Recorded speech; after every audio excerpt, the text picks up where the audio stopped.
Fala, galera do Vascão, a barreira virou baile, vitória do Vascão 2-0, cara, era pra ter sido mais. Fominha, o jogador do Vasco no final da partida aí, se ele tivesse tocado, ia deixar o seu companheiro na cara do gol, chutou com o pé esquerdo, seu pé ruim, né? Esse negócio aí acaba me deixando muito irado, cara. O cara tá vendo ali, o cara livre, ele vai tentar um chute de pé ruim aí não é coisa de jogador profissional, né? Infelizmente, se joga aí em um time que tem um elenco maior, iria esquentar o banco por um bom tempo. Tomara que tenha alguma conversa aí para que esse tipo de situação não venha a acontecer mais, né, galera? O Vasco não pode perder saldo de gol, não pode deixar gol. Quando tiver oportunidade, tem que ir lá e guardar. Amassa o dedão no like, se ainda não é inscrito, se inscreva em nosso canal. Não esqueça de deixar o seu comentário, a sua opinião, o que vocês acharam do jogo do Vasco aí. O gol tem que ser anulado. Tem que ser anulado. Essa regra foi alterada. Eu até comentava com o Eugênio a respeito do Mundial de Clubes, em que o Bayern de Munique jogou contra o Tigres do México e ganhou com um gol irregular. Por que irregular? Porque o Lewandowski disputa a bola com o goleiro, toca no braço do Lewandowski e sobra para o Pavard, o lateral do Bayern que faz o gol. Tá? E mesmo tinha VAR naquele ano. E a regra era essa, quando toca no braço e vai para o companheiro que faz o gol, tem que ser anulado. O que a FIFA fez no ano seguinte? Ela descartou esse passe. Só quando toca no próprio companheiro, que toca no meu braço, e eu faço o gol. Isso é texto de regra, esse gol tem que ser anulado. Né? E foi o que aconteceu, olhando ali calmamente, frame a frame. Quando ele vai tirar o braço, conforme o Breno falou, ele dá uma triscada no braço, dá para ver a rotação da bola que muda. Então, evidentemente, o Vasco ganhou por 2-0, mas as reclamações, principalmente do técnico, né, do Fluminense e do goleiro também, já foram de uma forma veemente e vão contestar. O jogo teve 35 faltas e 6 cartões amarelos. Outra coisa, o Daronco apitou meio de semana num carpete, né, num gramado artificial, que foi aqui do Allianz. E foi lá para o Newton Santos, que também é gramado artificial. Isso aí é extremamente prejudicial para o árbitro. Ele está um pouco pesado, não é? E aí não sou só eu que falo isso. E no gramado sintético é pior.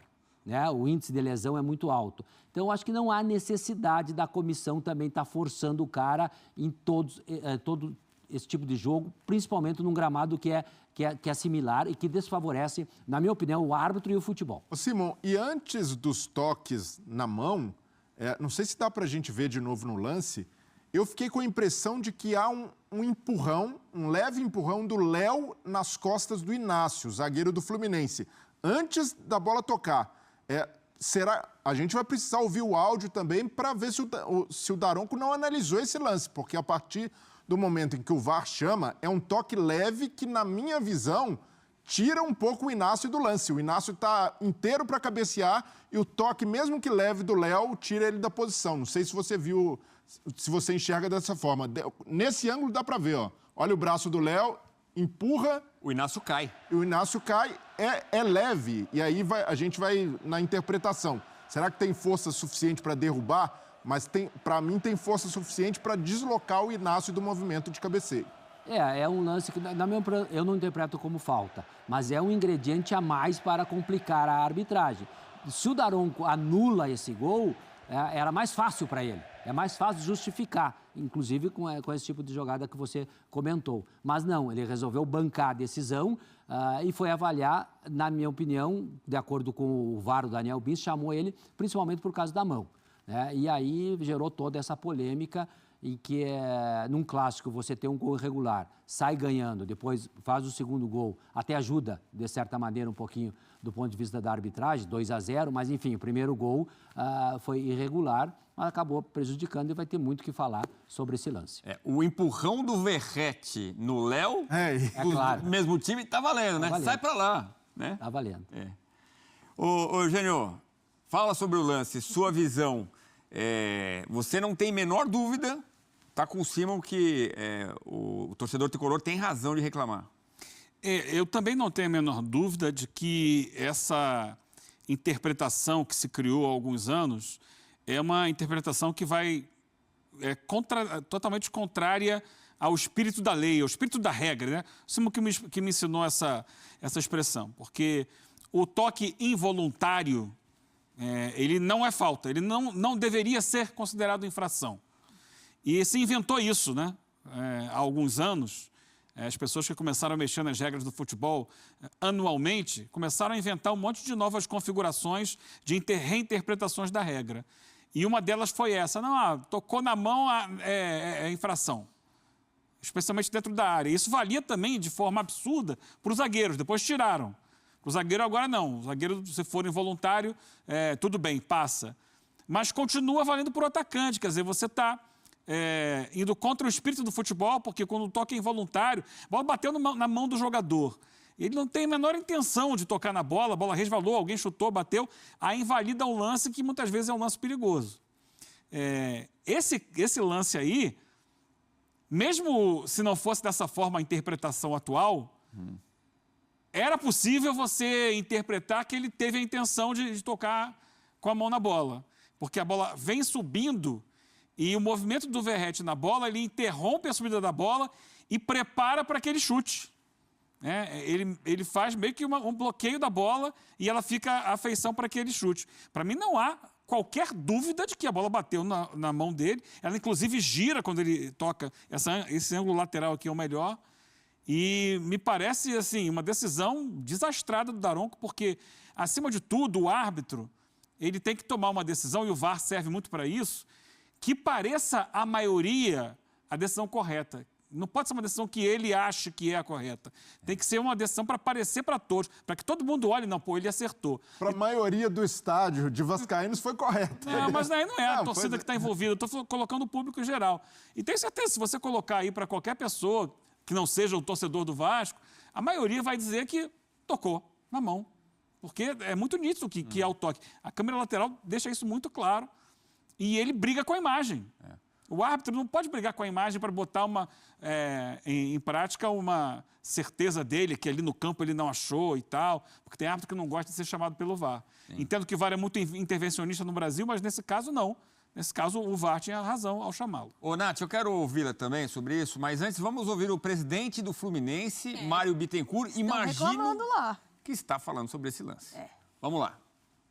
A orientação é muito clara, de que quando a bola bate na mão do atacante que faz o gol, que o gol deve ser anulado, não se avalia mais a intenção, já há muito tempo. Não preciso ler aqui para vocês, quem quiser está nas orientações de arbitragem da CBF. Eu ouvi da minha comissão técnica, do preparador físico, e por isso que eu deixo sempre para falar depois do jogo, para poder entender, porque não estou no campo, não sei qual foi o argumento esdrúxulo que o árbitro usou, e o argumento esdrúxulo dele foi que o lance foi inconclusivo. Né? Foi o que ele falou para o nosso preparador físico. Se o lance foi inconclusivo, por que o VAR chamou ele para ver um lance inconclusivo? Então são 3 lances no mesmo gol. É uma falta no zagueiro nosso, a bola bate na mão do Léo Pelé, e me desculpe, assim, o movimento do Verratti é o movimento de que a bola bate na mão. A bola bate na mão, ele bota a mão para cima para dizer não bateu. Tem 5 jogadores do Fluminense mostrando que a bola bateu com a mão. Então, o que acontece com o Daronco, sinceramente, com relação a ele especificamente, muitos outros erram também, é que ele tem que ter a humildade de parar. Porque está feio. Ele não consegue acompanhar o jogo. Os jogadores todos comentam que ele, quando tem um tiro de meta, ele manda esperar bater para ele poder andar até o meio de campo para poder acompanhar o jogo. Então, há um momento, assim como jogador de futebol, assim como qualquer profissional tem que ter humildade para se aposentar, alguns árbitros também têm que ter essa humildade. Sim, ok? Porque eu vejo tanto jogador de futebol espetacular dizer, olha, já era, já deu para mim, não dá mais.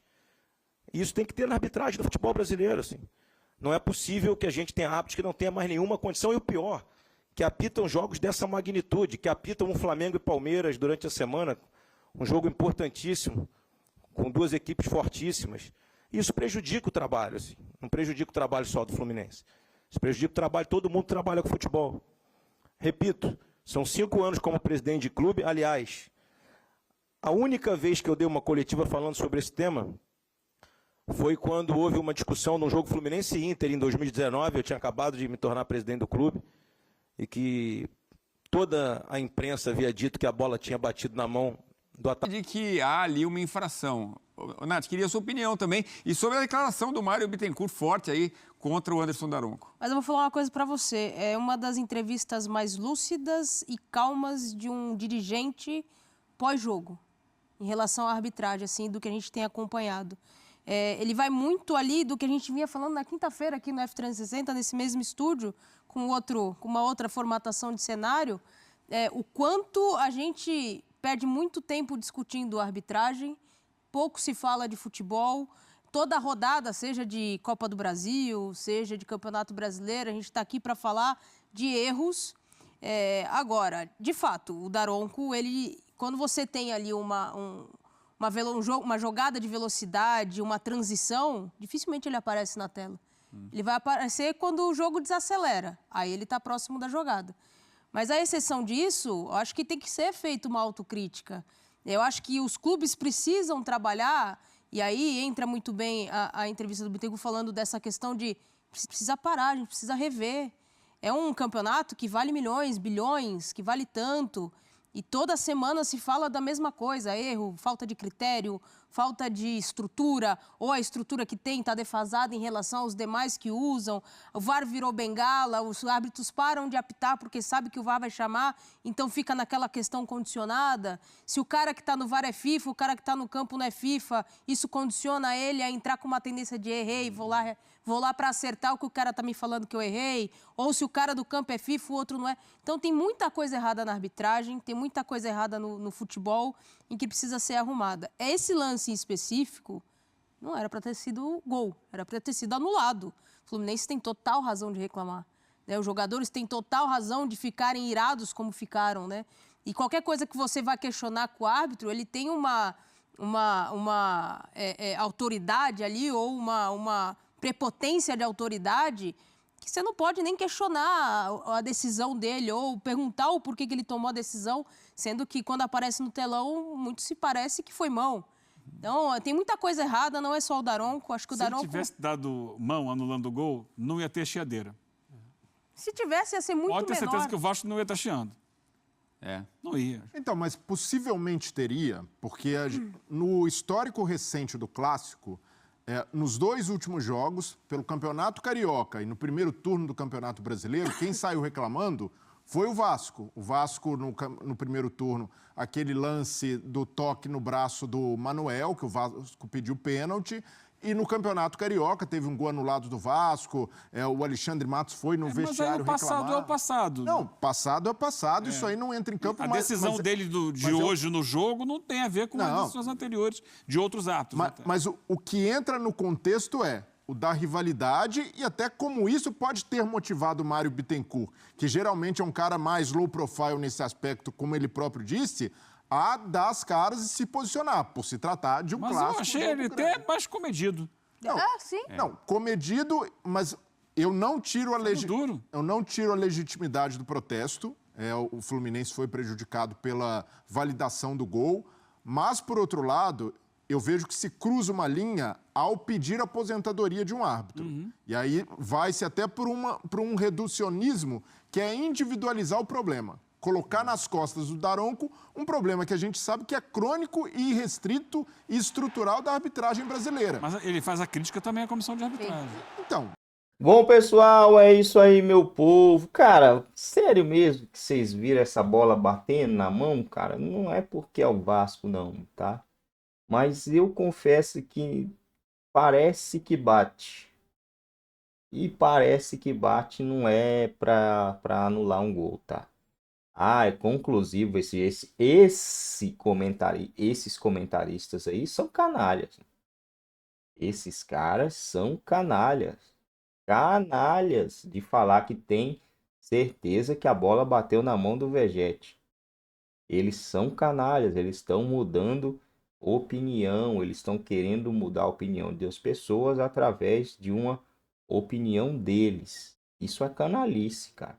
Que esses caras fizeram aí é canalice. Não há como concluir que a bola bateu na mão do Verratti. Não há como concluir, cara. Eu olhei em tudo quanto é tipo de buraco de lance. A bola parece, cara, parece é diferente de certeza que bateu. Parece que bateu na mão dele. Realmente ela parece que bate aqui, o braço, porque o braço dele sobe. Isso não é conclusão que a bola bateu na mão. Não tem um vídeo mostrando a bola batendo na mão do Verratti. Se não tem nada mostrando que a bola bateu na mão do Verratti, me desculpe, cara, isso é atitude de canalha, né, querendo mudar a opinião, querendo causar polêmica em um lance que já é um lance, né, meio complicado, mas certeza não adianta, ninguém me convence, né? Pode ser que alguém aí viu uma outra imagem, uma outra coisa, mas nessas imagens que foram disponibilizadas para a gente, não tem como cravar, não tem conclusão alguma de que a bola bateu na mão do Verratti. Me desculpa, gente, mas não dá. Não dá para concluir, não dá para afirmar que foi mão. Eu não consigo ver, né? Vamos dar uma olhada aqui na tabelinha de classificação para a gente dar uma analisada em como está o Vasco e o que o Vasco tem aí nos próximos jogos. Não sei se teremos Copa do Brasil esse mês ainda. Acho que não, né? Mês que vem é setembro, outubro, novembro. Não, esse mês não tem mais Copa do Brasil. Somente no mês que vem. Então o Vasco tem mais 2 jogos só esse mês. Caramba! Que isso, mano? O Vasco jogou dia 6. Vamos lá, jogou dia 3 e dia 6. E hoje. Aí o Vasco tem mais. Jogou 3, 4, 5 jogos no mês. Vai dar aquela morgada, aquela descansada ali. Vai dar para treinar bastante aí, hein, pessoal? Vai dar para treinar bastante. Próximo jogo, dia 18 contra o Criciúma. E dia 26, diante do Atlético Paranaense. Jogo pelo Campeonato Brasileiro. Dia 1º, Vitória. E dia 14, o Flamengo. Eu acho que entre esse dia 1º e o dia 14, a gente vai ter algum jogo aí de Copa do Brasil, né? Vai ter o primeiro jogo da Copa do Brasil, porque seria muito tempo sem uma rodada de Campeonato Brasileiro do dia 1 até o dia 14, 13 dias sem jogo, não faz sentido. Provavelmente vamos ter a primeira jogo da quarta de final no intervalo do dia 1 ao dia 14, joga no dia 18, hoje é dia 10, dia 11, né? 8 dias, 7 dias de intervalo e depois dia 26, mais 6, 8 dias de intervalo. E depois no dia 1º, mais 5 dias de intervalo.